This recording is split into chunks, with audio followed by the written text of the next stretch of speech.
There's this thing called the 80-20 principle or rule or the Pareto principle, depending on who you ask. The Pareto in question was a 19th century economist who pointed out that 80% of the land was owned by 20% of the population. But that's another subject entirely, which you should not get me started on. Anyway, since it was first pointed out, the 80-20 principle has racked up about 1 million interpretations and applications and almost as many inspirational life hack style blog posts about it. It started out as a description of an economic reality, but was soon pointed out to be a really astute observation about the rest of reality as well.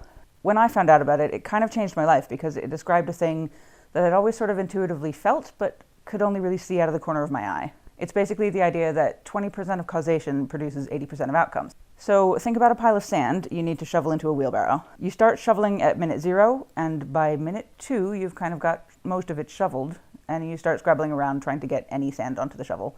At minute 4, you give up on that and go and get a pan and brush. By minute 6, you're pinching up tiny piles from the cracks in the floor, and at minute 8, you get out the magnifying glass and the tweezers. So by minute 10, you are absolutely sure you have moved all the sand.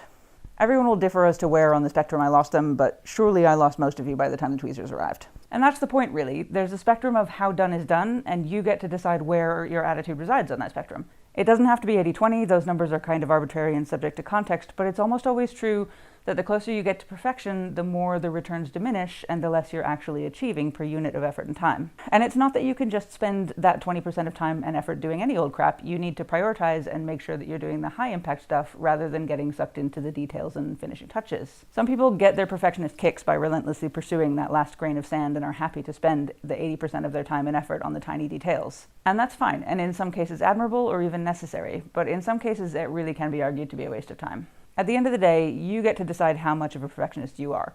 And you may find that having put in 20% of the effort and reaped 80% of the benefit, that you're ready to call it done and move on to the next exciting thing. And that translates into a greater number of things that you can cram into the one lifetime. So for me, that's a good thing.